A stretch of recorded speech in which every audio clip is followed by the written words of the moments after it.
in a dramatic turn of events that could reshape the trajectory of tensions across the Middle East. Former U.S. President Donald Trump has announced a sudden 10-day ceasefire between Israel and the Iran-backed group Hezbollah operating in Lebanon, a move that has instantly captured global attention and sparked cautious optimism among world leaders, analysts, and civilians caught in the crossfire. As the ceasefire, set to begin at a precisely coordinated time, is being viewed not just as a temporary halt in hostilities but as a potential gateway to broader diplomatic negotiations in the ongoing and increasingly complex standoff involving the United States and Iran, where rising tensions have already led to military escalations, strategic deployments, and fears of a wider regional war. And while early reactions from key stakeholders appear measured yet hopeful, a senior Hezbollah official has indicated that the group is willing to honor the ceasefire agreement on the condition that Israeli forces cease their military operations, highlighting the fragile and conditional nature of this temporary truce. While the Prime Minister of Lebanon has publicly welcomed the announcement, signaling internal support for de-escalation amid a nation already strained by economic challenges and political instability, yet behind the scenes, the diplomatic chessboard is far more complex, as this ceasefire is closely tied to ongoing negotiations between Washington and Tehran, where the recent Israeli military offensive in Lebanon has reportedly become a major sticking point in discussions aimed at easing tensions between the United States and Iran,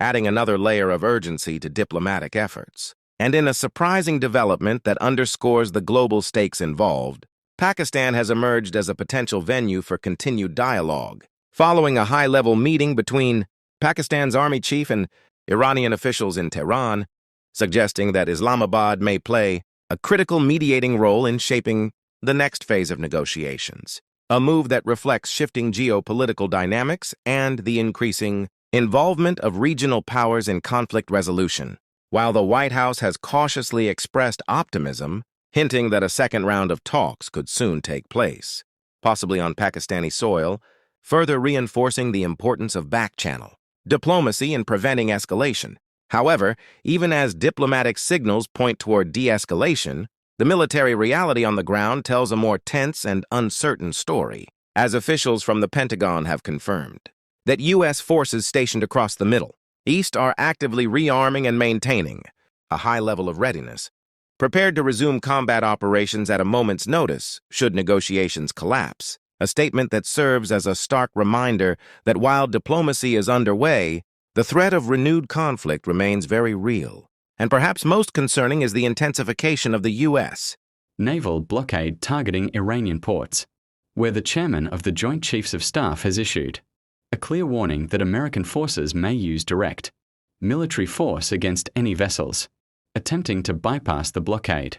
a move that significantly raises the risk of confrontation in already volatile maritime corridors, potentially drawing in additional actors and escalating tensions beyond control, as global markets, energy routes, and international security hang in the balance. And as the world watches closely, the next 10 days could prove in determining whether this ceasefire becomes the foundation for lasting peace or merely a brief pause before a much larger and more dangerous conflict unfolds, with millions of lives, regional stability, and the future of international diplomacy at stake, making this moment one of the most critical turning points in recent geopolitical history, where every decision, every negotiation, and every action could either pull the region back from the brink or push it further toward uncertainty and chaos.